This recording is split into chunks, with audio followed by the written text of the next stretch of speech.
pertanyaannya, kalau itu tidak disampaikan, apakah KLB gagal? Ya, itu salah satu ya kegagalan ya yang menjadi perdebatan. Karena kalau saya dengar, oh ini sudah disampaikan di Batu Malang. Nah, seharusnya ada penegasan kembali. Nah, ini perdebatan yang akhirnya merugikan kita semua. Itu. Tapi KLB-nya tetap ada tidak? Dengan yang tidak disampaikannya 2 bulan itu? KLB itu terselenggara. Walaupun 2 bulan sebelumnya tidak ada pemberitahuan. Nah, tidak menghasilkan itu berbeda. Oh. Ya kan? KLB-nya terselenggara, tetapi KLB itu menghasilkan sesuai dengan agendanya apa tidak? Tidak. Karena ada hal prinsip yang tidak terpenuhi. Berarti PP menyelenggarakan KLB dong berarti? Iya, dia menyelenggarakan KLB walaupun tidak taat dengan waktu yang diputuskan oleh Kongres Makassar, kan hanya 1 tahun. Iya. Dan juga itu melewati masa. Iya, sudah lewat. Harusnya kan 1 tahun. Ya, kalau menurut saya harusnya terlewati masa 1 tahun itu dikarenakan COVID, masuk akal dong, ya kan?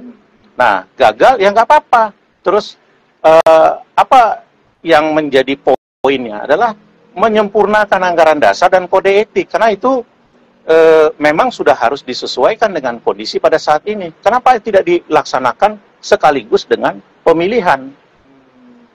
Ya kan? Nah, ya itulah asal permasalahan.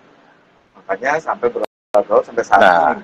Akibatnya ya keluarlah 4 KDK. Iya. Kemudian akibatnya ya saling serang di WA group ya, dia di medsos. Nah, yang seharusnya itu bisa diselesaikan oleh Dewan Kehormatan ya. Dewan Kehormatan itu namanya juga Dewan Kehormatan Pusat. Yang dipilih itu adalah orang-orang yang terseleksi, diusulkan oleh seluruh anggota se-Indonesia.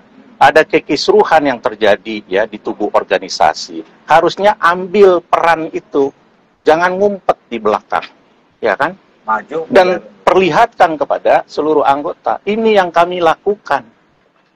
Nah, jangan kita dengar Prof. Yasona bilang kan, masing-masing keras kepala. Ya, itu kan akibatnya. Itulah akibatnya. Kenapa? Karena Dewan Kehormatan tidak mengambil peran. Selain Dewan Kehormatan, PPINI itu juga membentuk namanya Dewan Penasehat. Apa gunanya Dewan Penasehat? Apa gunanya? Tidak didengerin. Iya, kalau dia dilantik ya menjadi Dewan Penasehat, terus nasihatnya tidak didengerin, nyatakan sikap. Iya dong. Ya kan, nyatakan sikap. Loh, saya sudah nasehatin. Tapi tidak mau mendengarkan nasihat. Karena kan yang harusnya para tokoh-tokoh itu, ya katakanlah yang salah itu salah, dan harus berani. Karena harus mengantisipasi gitu kan. Ini di depan ada jurang. Ya. Dan bis ini gerbongnya panjang berisi orang-orang. Penasehat lihat, ini kalau nggak diingetin, masuk jurang. Semua masuk jurang. Terus kalau diingetin masih nggak mau dengar, ya kan turun, ajak turun orang-orang. Enggak, diam. Iya kan? Masuk jurang semua jadi. Iya. Itu lo yang bilang loh, bro. Masuk jurang. Bukan mendekati jurang, mau menjebur. Sama aja udah masuk jurang.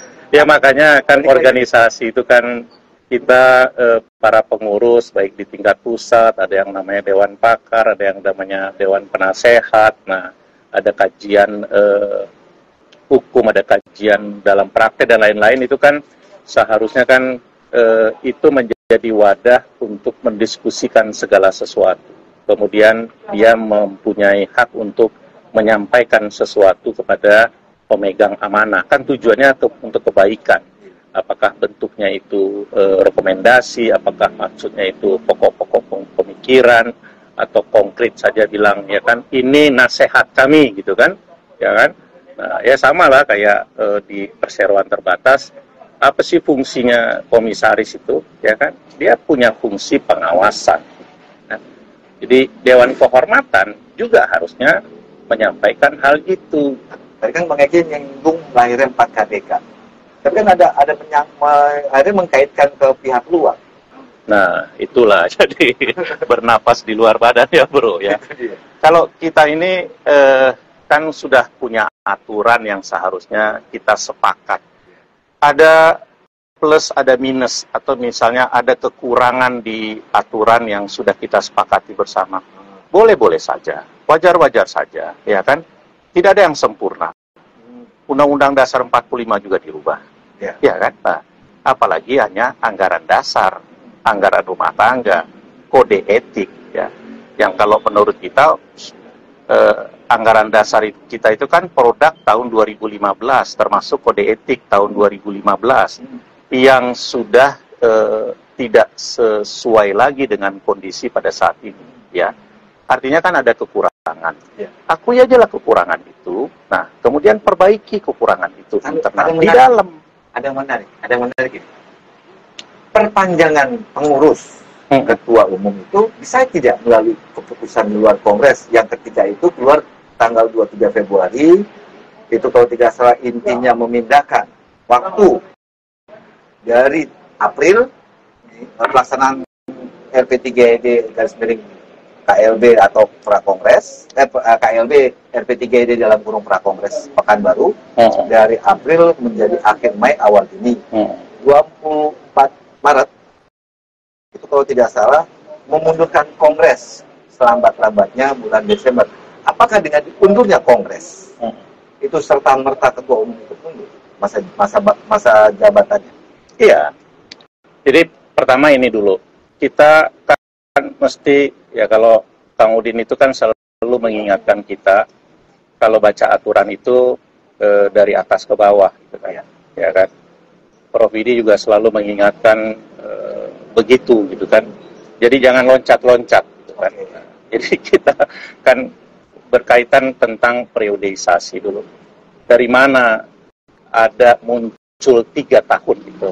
Dari anggaran dasar.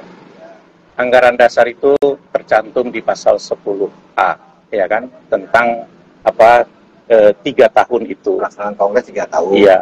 Kemudian ada di lanjutannya itu di anggaran rumah tangga di pasal 16, ya kan? Masa bakti ketua umum. Iya, kan di situ disebutkan 3 tahun. Ya.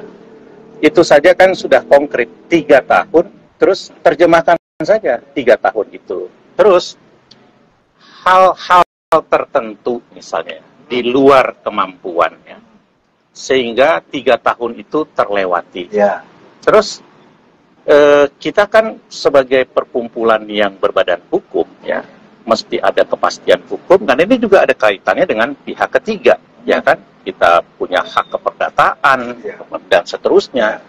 Jadi ketua umum yang sudah periodenya berakhir ini kukuhkan kembali, ya, sebagai pelaksana tugas. Oh, dikukuhkan dulu. Iya dong. Orang kita di RUPSLB kalau PT sudah expired juga selalu kita lakukan itu. Berarti kalau 24 Maret itu memundurkan Kongres, berarti tidak serta-merta ketua umum ikut mundur.